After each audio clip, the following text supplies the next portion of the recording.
The sky calls to us. If we do not destroy ourselves, we will one day venture to the stars. There was a time when the stars seemed an impenetrable mystery. Today, we have begun to understand them.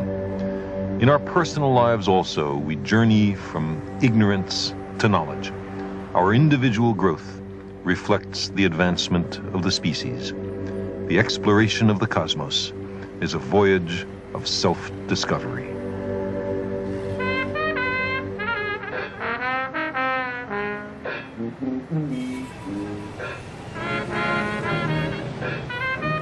When I was a child, I lived here, in the Bensonhurst section of Brooklyn, in the city of New York.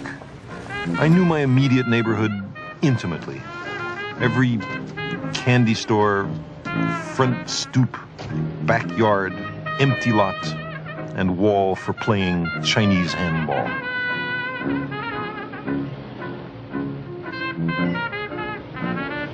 It was my whole world.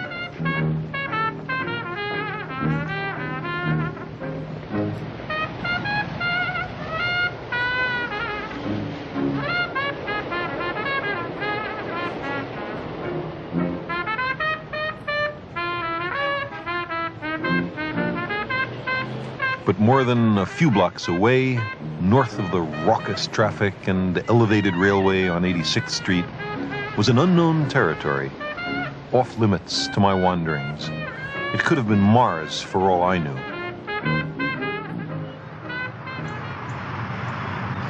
Even with an early bedtime, in the winter, you could occasionally see the stars.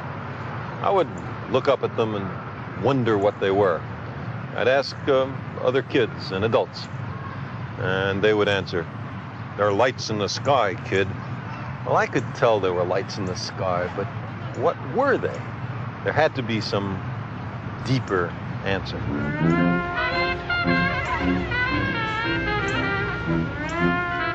I remember I was issued my first library card. I think it was some library over there on 85th Street. Anyway, it was in alien territory.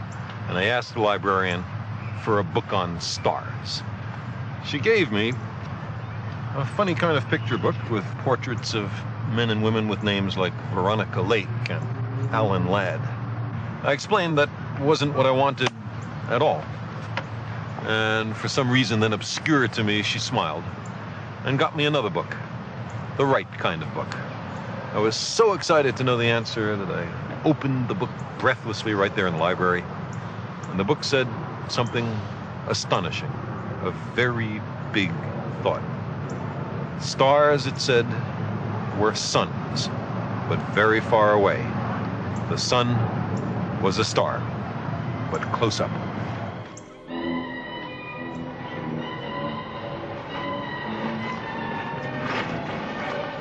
How, I wondered, could anybody know such things for sure? How did they figure it out? Where did they even begin?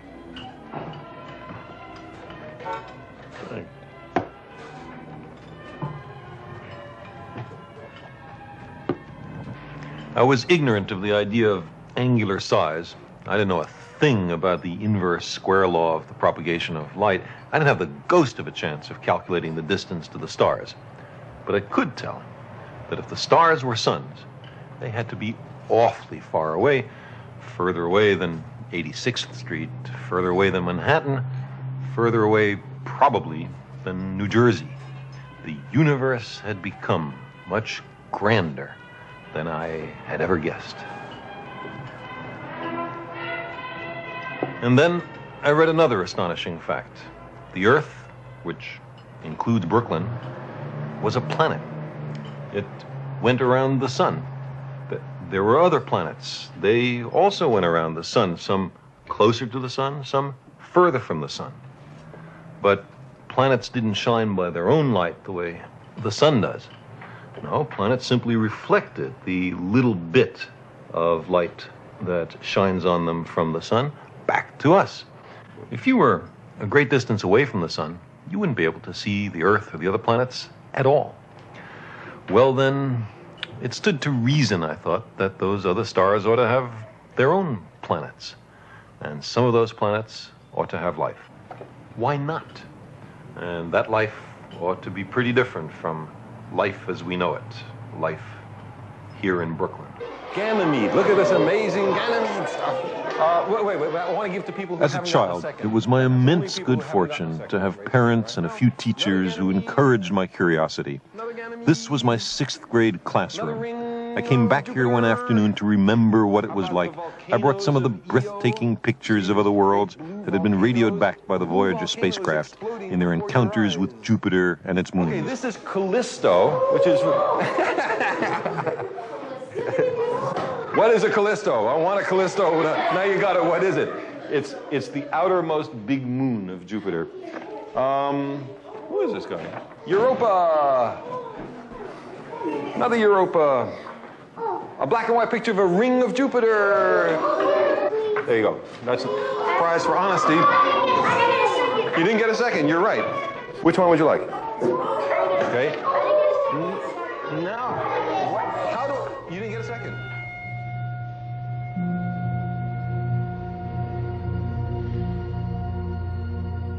Every one of us begins life with an open mind, a driving curiosity, a sense of wonder. I thought it might be fun if we now had some questions. Why is the Earth round? Why isn't it square or any other shape? That's a good question. I like that question. That's a question I've asked myself. And the answer has to do with gravity. The Earth has a strong gravity. If you were to make a mountain very high, higher than Everest, you know, it's the biggest mountain on the Earth, it would be crushed by its own weight. You see, gravity pulls everything towards the center. So any really big bump on the Earth is crushed. But if you had a small object, a tiny world, the gravity is very low, and then it can be very different from a sphere. I think I have here a world that isn't a sphere. Here. Look at this one. See? It's lumpy. It's a lumpy world. Looks like a potato, right? There's a large potato orbiting the planet Mars. This is one of the moons of Mars. And that's a perfect example of it. You can have big departures from a sphere if your gravity is low. Now, a question in the front. Okay. Is the sun considered part of the Milky Way galaxy? Sure. You're considered part of the Milky Way galaxy. Everything except other galaxies is part of the Milky Way galaxy. The sun is one star. There's a few 100 billion stars in the Milky Way. And around each star, maybe, it's a whole bunch of planets. And on one of those planets is life. And one of the life forms on that planet is you. So you're a part of the Milky Way galaxy, too.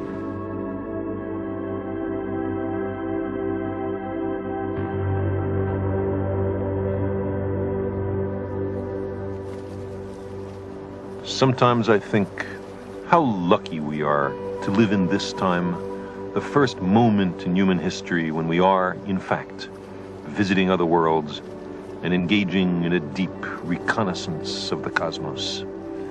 But if we had been born in a much earlier age, no matter how great our dedication, we could not have understood what the stars and planets are. Chestnuts?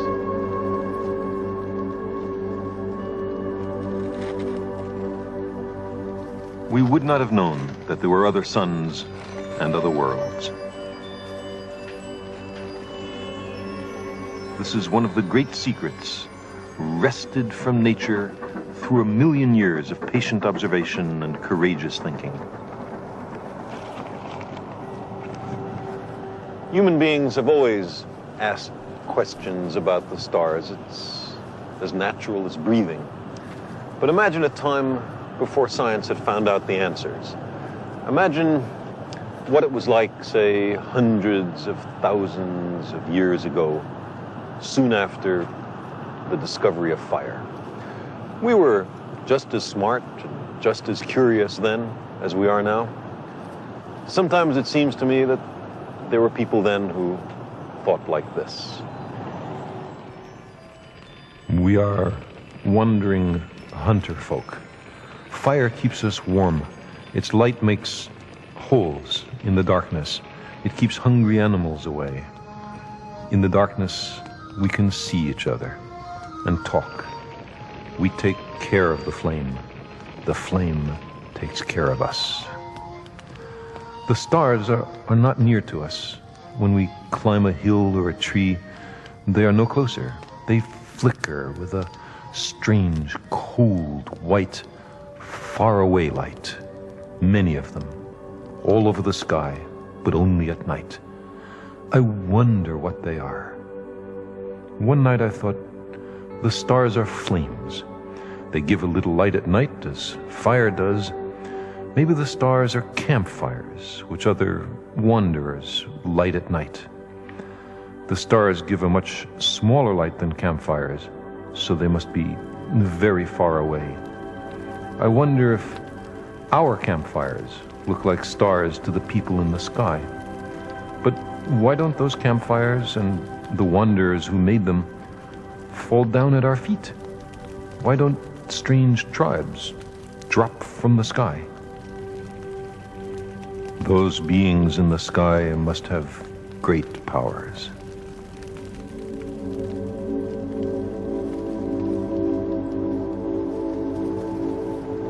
I don't suppose that every hunter-gatherer had such thoughts about the stars, but we know from contemporary hunter-gatherer communities that very imaginative ideas arise. The Bushmen of the Kalahari Desert in the Republic of Botswana have an explanation of the Milky Way. At their latitude, it's often overhead. They call it the backbone of night. They believe it holds the sky up. They believe that if not for the Milky Way, pieces of sky would come crashing down at our feet. So the Milky Way, in their view, has some practical value. The backbone of night. Later on, metaphors about campfires or backbones or holes through which the flame could be seen were replaced in most human communities by another idea. The powerful beings in the sky were promoted to gods. They were given names and relatives and special responsibilities for the cosmic services they were expected to perform. There was a god for every human concern. Gods ran nature. Nothing happened without the direct intervention of some god. If the gods were happy, there was plenty of food, and humans were happy. But if something displeased the gods, and it didn't take much, the consequences were awesome. Droughts, floods, storms, wars, earthquakes, volcanic eruptions, epidemics. The gods had to be propitiated, and a vast industry of priests arose to make the gods less angry. But because the gods were capricious, you couldn't be sure what they would do. Nature was a mystery. It was hard to understand the world. Our ancestors groped in darkness to make sense of their surroundings. Powerless before nature, they invented rituals and myths, some desperate and cruel, others imaginative and benign. The ancient Greeks explained that diffuse band of brightness in the night sky as the milk of the goddess Hera, squirted from her breast across the heavens. We still call it the Milky Way.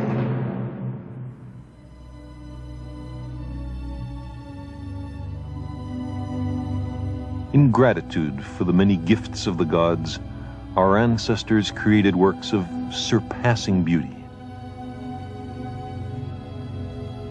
This is all that remains of the ancient temple of Hera, Queen of Heaven, a single marble column standing in a vast field of ruins on the Greek island of Samos.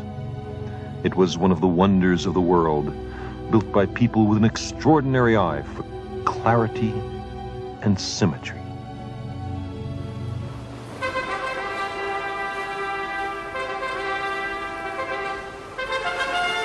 Those who thronged that temple were also the architects of a bridge from their world to ours. We were moving once again in our voyage of self-discovery on our journey to the stars.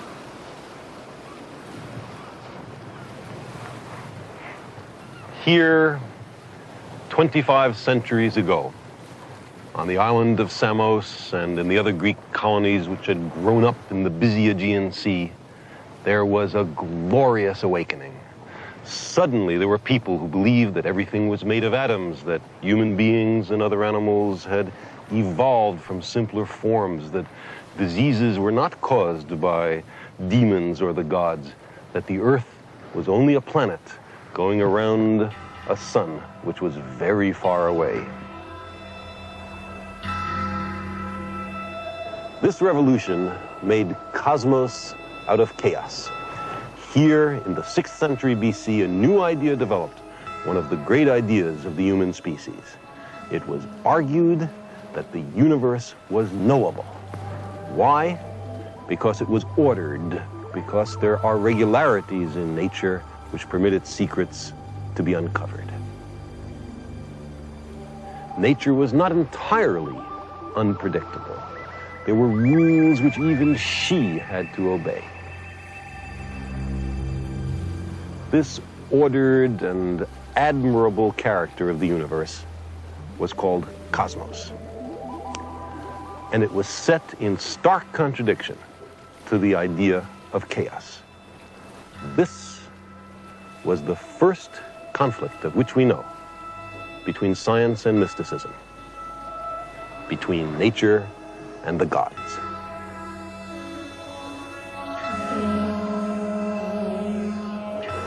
But why here? Why in these remote islands and inlets of the eastern Mediterranean? Why not in the great cities of India or Egypt, Babylon, China, Mesoamerica? Because they were all at the center of old empires. They were set in their ways, hostile to new ideas. But here in Ionia were a multitude of newly colonized islands and city-states. Isolation, even if incomplete, promotes diversity. No single concentration of power could enforce conformity. Free inquiry became possible. They were beyond the frontiers of the empires. The merchants and tourists and sailors of Africa, Asia, and Europe met in the harbors of Ionia to exchange goods and stories and ideas. There was a vigorous and heady interaction of many traditions, prejudices, languages, and gods.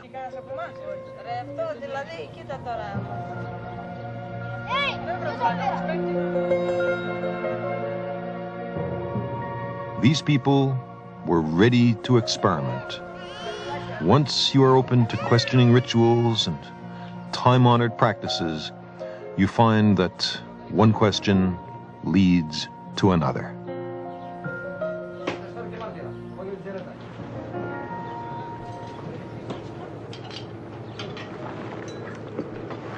What do you do when you're faced with several different gods, each claiming the same territory? The Babylonian Marduk and the Greek Zeus were each considered king of the gods, master of the sky. You might decide, since they otherwise had rather different attributes, that one of them was merely invented by the priests. But if one, why not both?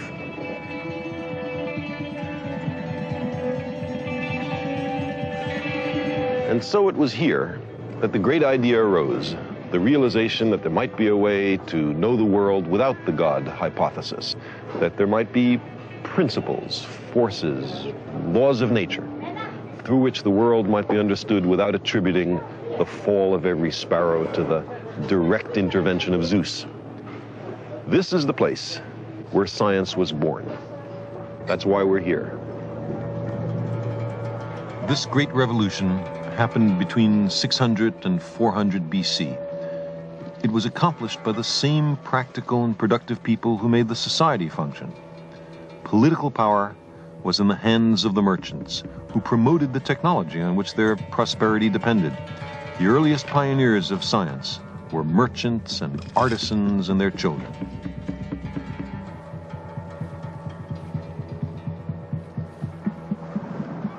The first Ionian scientist was named Thales.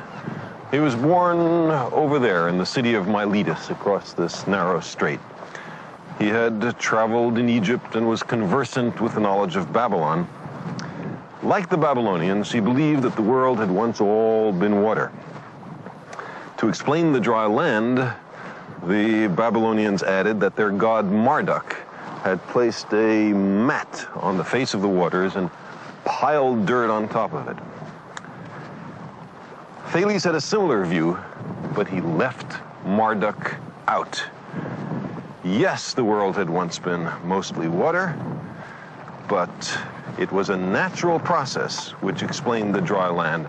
Thales thought it was similar to the silting up he had observed at the delta of the River Nile. Whether Thales' conclusions were right or wrong is not nearly as important as his approach. The world was not made by the gods, but instead was the result of material forces interacting in nature. Thales brought back from Babylon and Egypt the seeds of new sciences, astronomy and geometry, sciences which would sprout and grow in the fertile soil of Ionia. Anaximandro of Miletus, over there, was a friend and colleague of Thales, one of the first people that we know of to have actually done an experiment. By examining the moving shadow cast by a vertical stick, he determined accurately the length of the year and the length of the seasons. For ages, men had used sticks to club and spear each other. Anaximandro used a stick to measure time.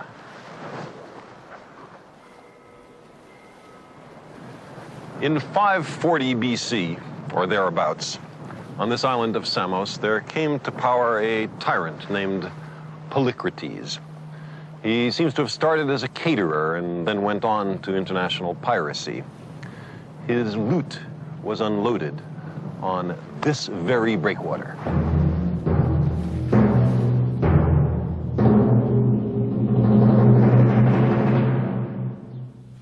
But he oppressed his own people. He made war on his neighbors. He quite rightly feared invasion. So Polycrates surrounded his capital city with an impressive wall whose remains stand till this day.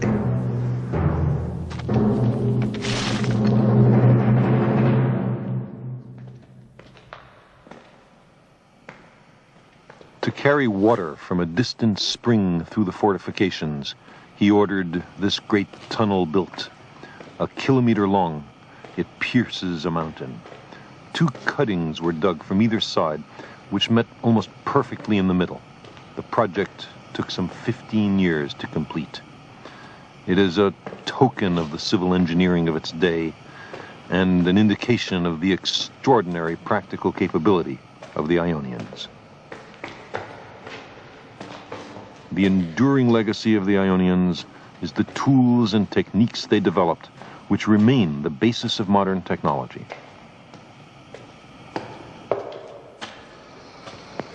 This was the time of Theodorus, the master engineer of the age, a man who is credited with the invention of the key, the ruler, the carpenter's square, the level, the lathe, bronze casting.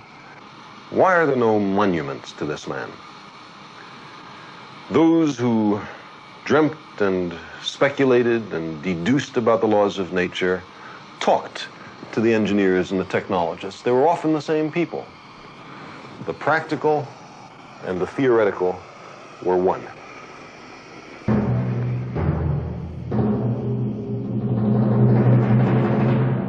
This new hybrid of abstract thought and everyday experience blossomed into science. When these practical men turned their attention to the natural world, they began to uncover hidden wonders and breathtaking possibilities. Anaximandro studied the profusion of living things and saw their interrelationships. He concluded that life had originated in water and mud, and then colonized the dry land. Human beings, he said, must have evolved from simpler forms. This insight had to wait 24 centuries until its truth was demonstrated by Charles Darwin.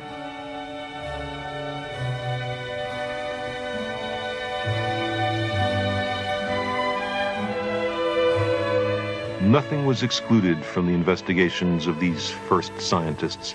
Even the air became the subject of close examination by a Greek from Sicily named Empédocles. He made an astonishing discovery with a household implement that people had used for centuries. This is the so-called water thief. It's a brazen sphere with a neck and a hole at the top, and a set of little holes at the bottom. It was used as a kitchen ladle. You fill it by immersing it in water. If, after it's been in there a little bit, you pull it out with the neck uncovered, then the water trickles out the little holes, making a small shower. Instead, if you pull it out with the neck covered, the water is retained.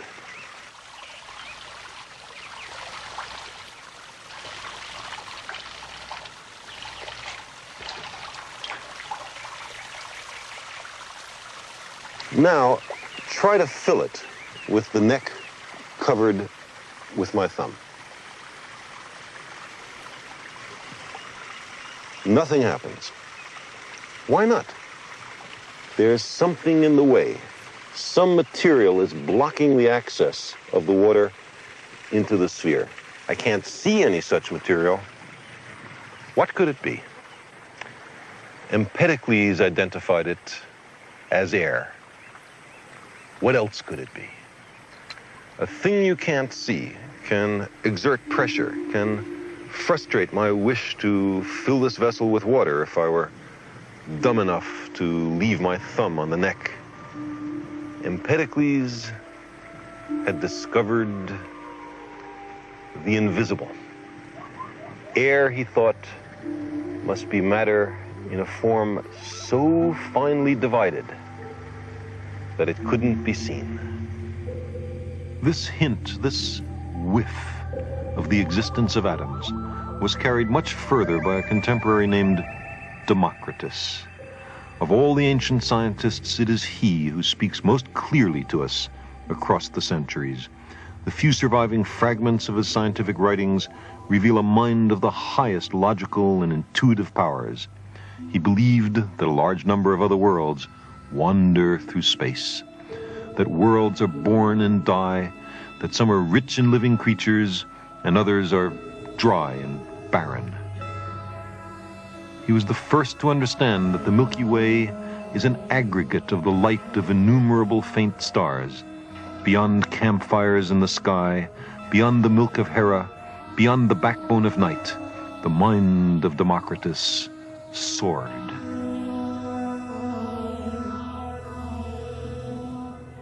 He saw deep connections between the heavens and the earth. Man, he said, is a microcosm, a little cosmos.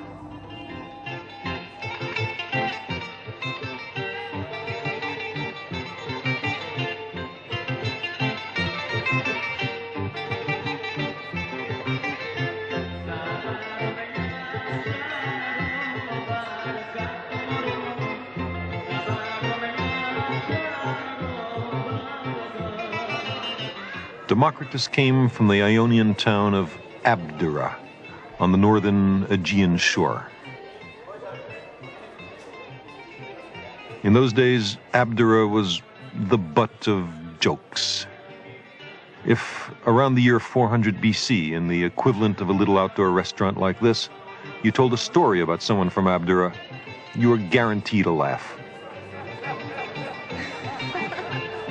It was, in a way, the Brooklyn of its time. For Democritus, all of life was to be enjoyed and understood. In fact, for him, understanding and enjoyment were pretty much the same thing. He said, a life without festivity is a long road without an inn. Democritus may have come from Abdera, but he was no dummy. Democritus understood that the complex forms, changes, and motions of the material world all derive from the interaction of very simple moving parts. He called these parts atoms.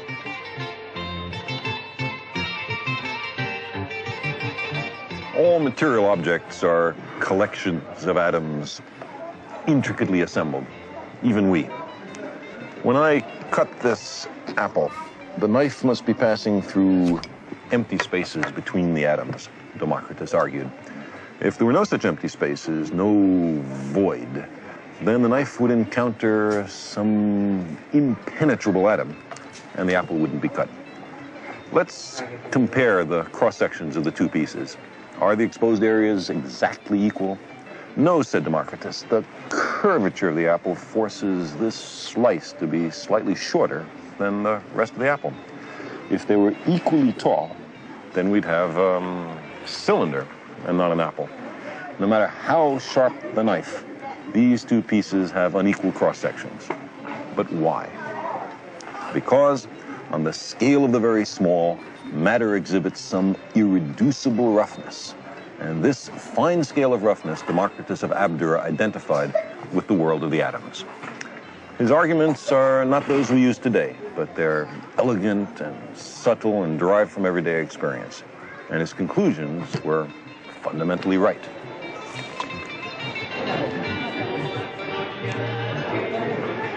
Democritus believed that nothing happens at random, that everything has a material cause. He said, I would rather understand one cause than be king of Persia. He believed that poverty in a democracy was far better than wealth in a tyranny. He believed that the prevailing religions of his time were evil, and that neither souls nor immortal gods existed. There is no evidence that Democritus was persecuted for his beliefs. But then again, he came from Abdera. However, in his time, the brief tradition of tolerance for unconventional views was beginning to erode. For instance, the prevailing belief was that the moon and the sun were gods.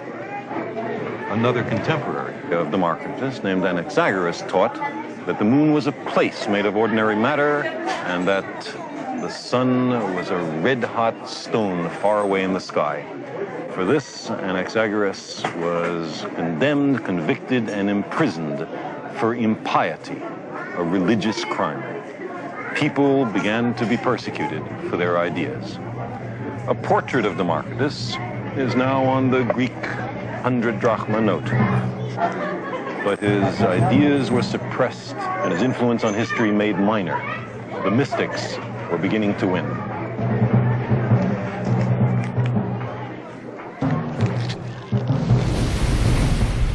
You see, Ionia was also the home of another quite different intellectual tradition.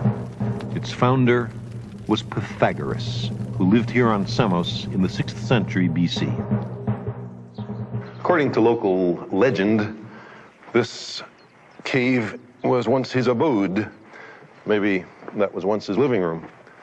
Many centuries later, this small Greek Orthodox shrine was erected on his front porch. There's a continuity of tradition from Pythagoras to Christianity. Pythagoras seems to have been the first person in the history of the world to decide that the earth was a sphere. Perhaps he argued by analogy with the moon or the sun. Maybe he noticed the curved shadow of the earth on the moon during a lunar eclipse. Or maybe he recognized that when ships leave Samos, their masts disappear last.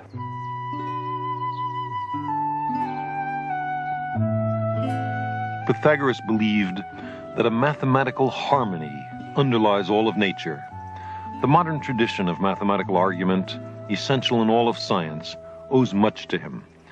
And the notion that the heavenly bodies move to a kind of music of the spheres, was also derived from Pythagoras. It was he who first used the word cosmos to mean a well-ordered and harmonious universe, a world amenable to human understanding.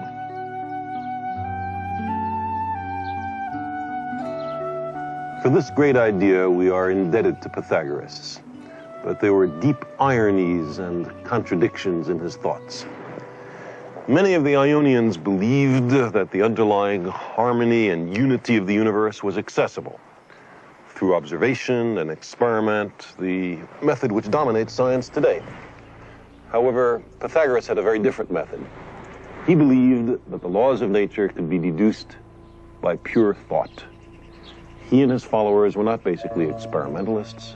They were mathematicians, and they were thoroughgoing mystics. They were fascinated by these 5 regular solids, bodies whose faces are all polygons, triangles or squares or pentagons. There can be an infinite number of polygons, but only 5 regular solids.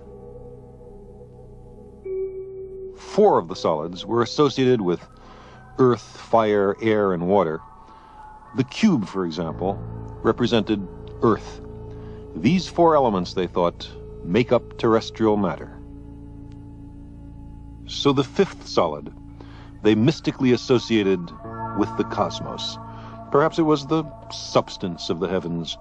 This 5th solid was called the dodecahedron. Its faces are pentagons, 12 of them. Knowledge of the dodecahedron was considered too dangerous for the public. Ordinary people were to be kept ignorant of the dodecahedron. In love with whole numbers, the Pythagoreans believed that all things could be derived from them, certainly all other numbers. So a crisis in doctrine occurred when they discovered that the square root of 2 was irrational. That is, the square root of 2 could not be represented as the ratio of 2 whole numbers, no matter how big they were. Irrational originally meant only that you can't express a number as a ratio. But for the Pythagoreans, it came to mean something else, something threatening, a hint that their worldview might not make sense, the other meaning of irrational. Instead of wanting everyone to share and know of their discoveries, the Pythagoreans suppressed the square root of 2 and the dodecahedron. The outside world was not to know.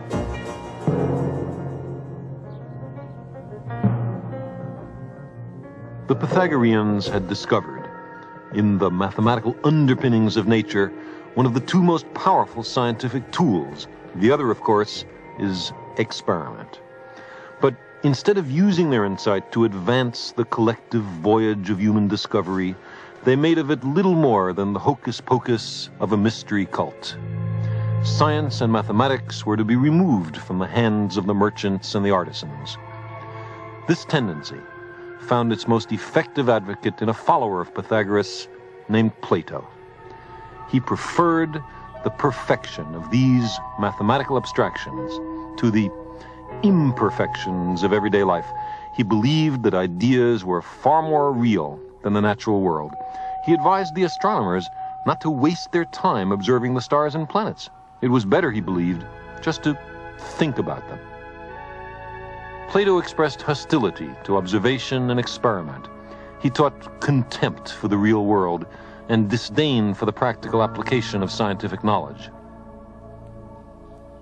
Plato's followers succeeded in extinguishing the light of science and experiment that had been kindled by Demócrito and the other Ionians. Plato's unease with the world as revealed by our senses was to dominate and stifle Western philosophy.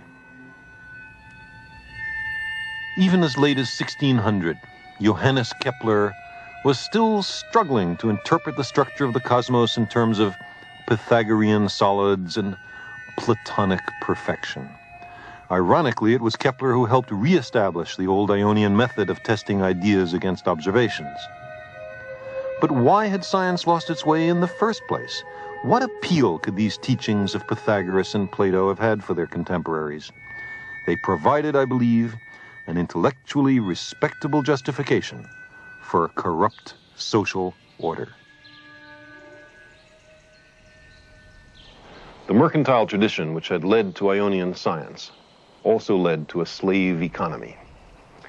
You could get richer if you owned a lot of slaves. Athens, in the time of Plato and Aristotle, had a vast slave population. All of that brave Athenian talk about democracy applied only to a privileged few. Plato and Aristotle were comfortable in a slave society. They offered justifications for oppression. They served tyrants. They taught the alienation of the body from the mind, a natural enough idea, I suppose, in a slave society. They separated thought from matter. They divorced the earth from the heavens, divisions which were to dominate Western thinking for more than 20 centuries. The Pythagoreans had won.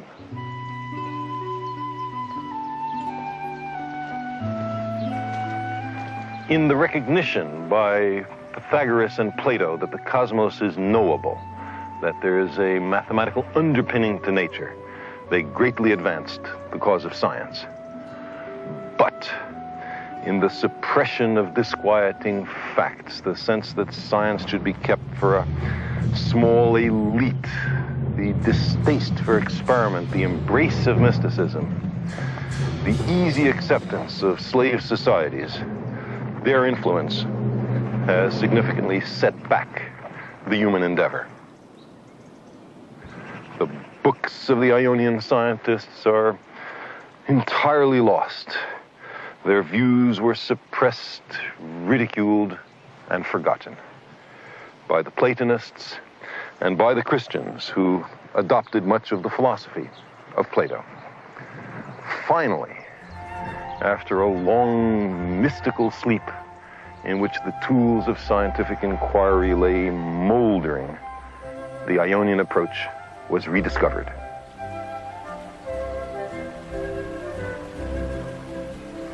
The Western world reawakened.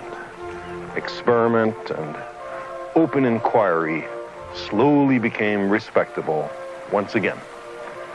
Forgotten books and fragments were read once more. Leonardo and Copernicus and Columbus were inspired by the Ionian tradition.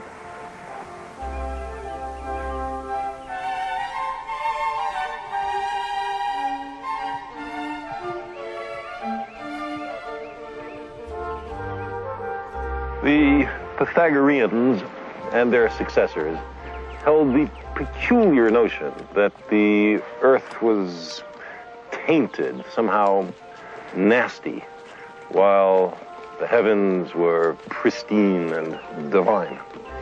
So the fundamental idea that the earth is a planet, that we're citizens of the universe, was rejected and forgotten. This idea was first argued by Aristarchus, born here on Samos 3 centuries after Pythagoras. He held that the earth moves around the sun.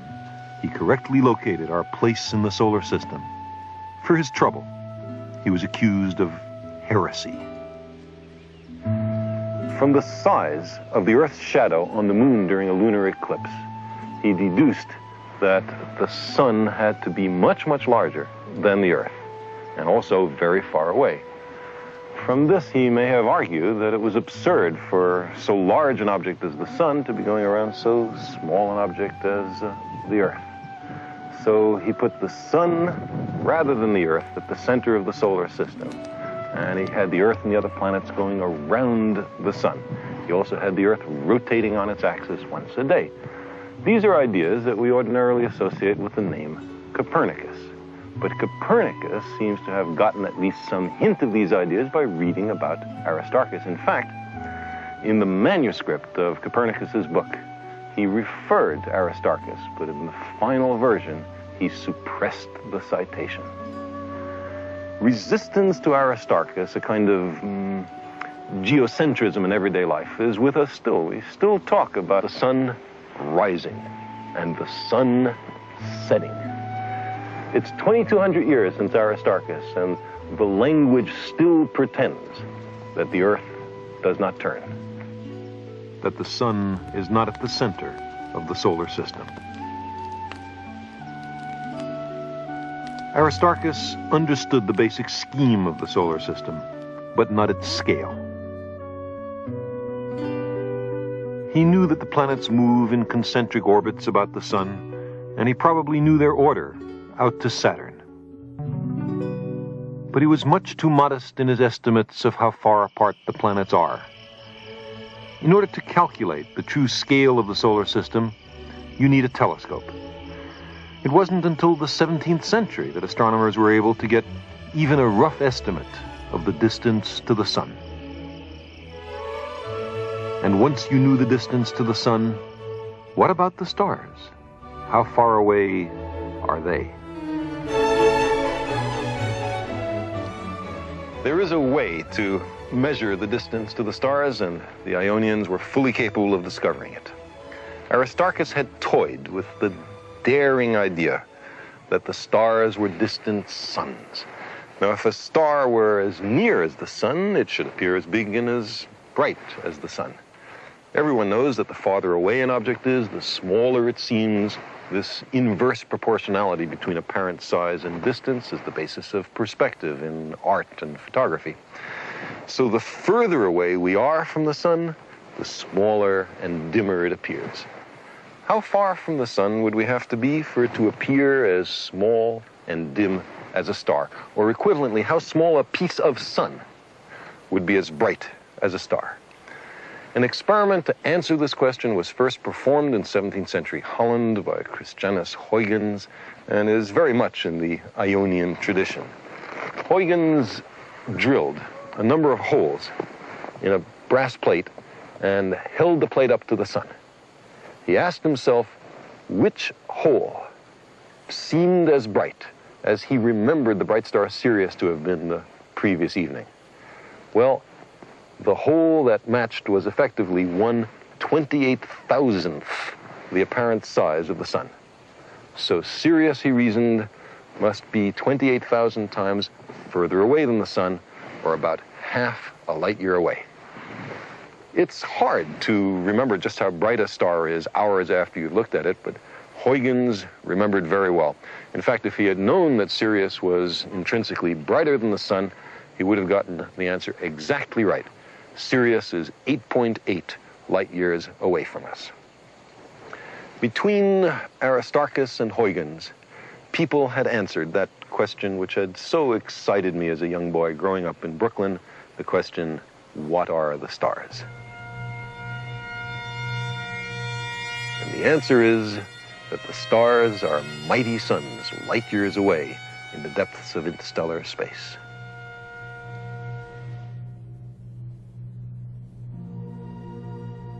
And around those suns, are there other planets?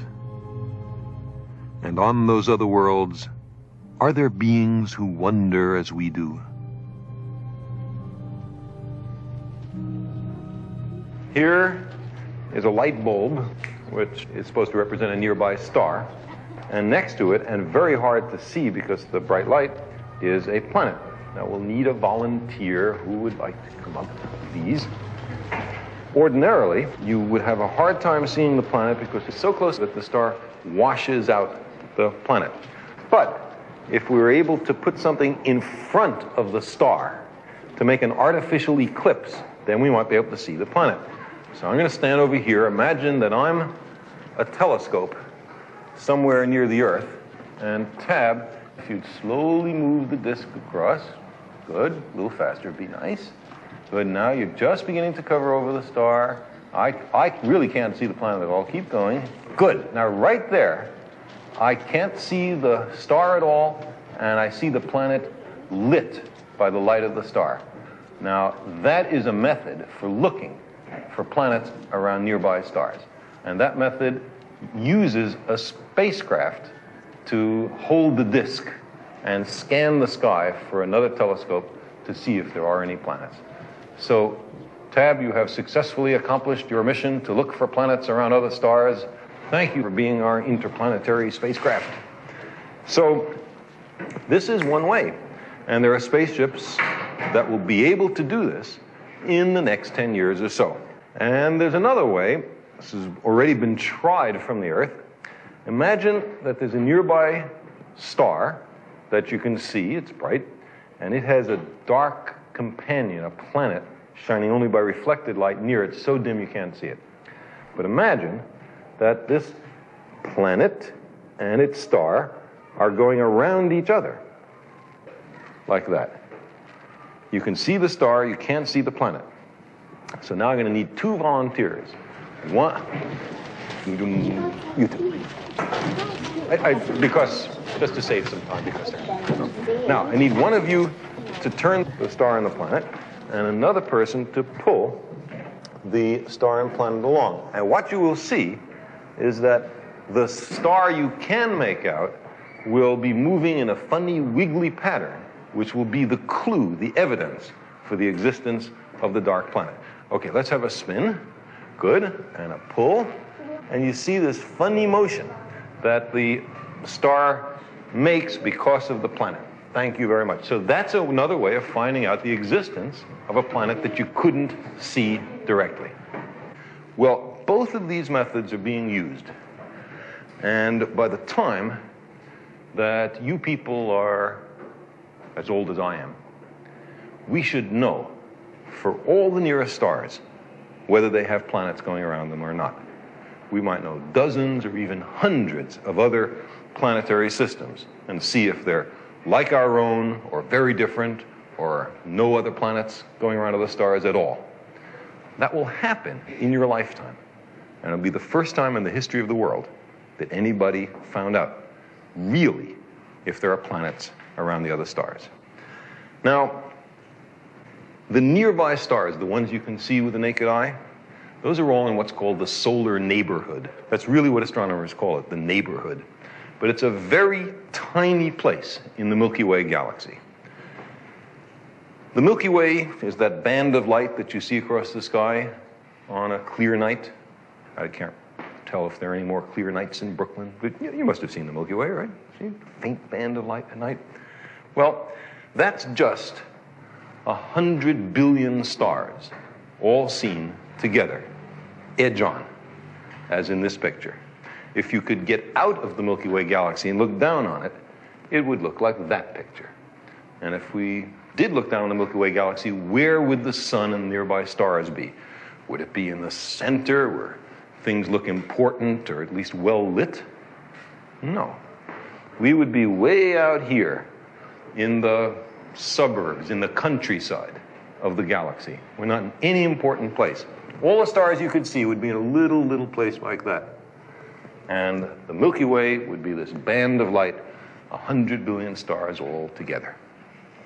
The fact that we live in the outskirts of the galaxy was discovered long time ago, towards the end of the First World War, by a man named Harlow Shapley, who was mapping the position of these clusters of stars. See, every one of these is a bunch of maybe 10,000 stars all together. It's called a globular cluster. And you can see that they are centered around the middle, the center of the galaxy. People used to think that the sun was at the center of the galaxy, something important about our position. It turns out to be wrong. We live in the outskirts. The globular clusters are centered around the marvelous middle of the Milky Way galaxy. And then it turned out that this isn't the only galaxy. We live in this one, but there are many others. And as this picture reminds us, there are many different kinds of galaxies, of which ours might be just this one.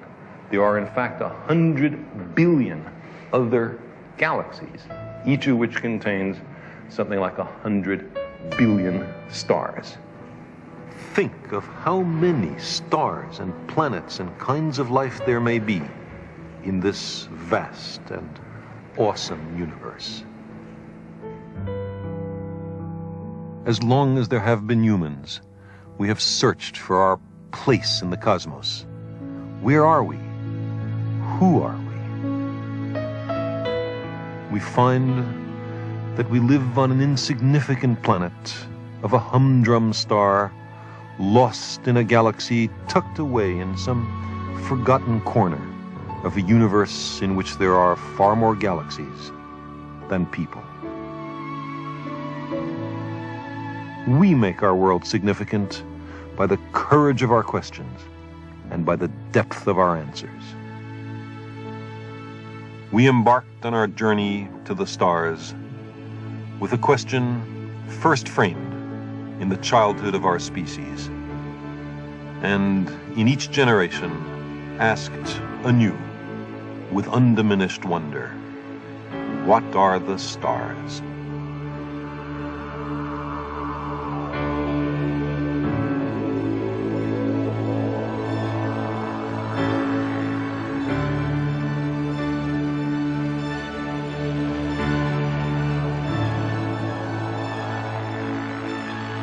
Exploration is in our nature.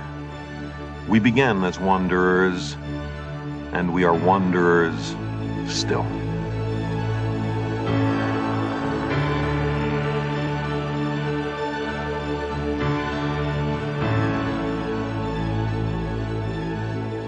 We have lingered long enough on the shores of the cosmic ocean.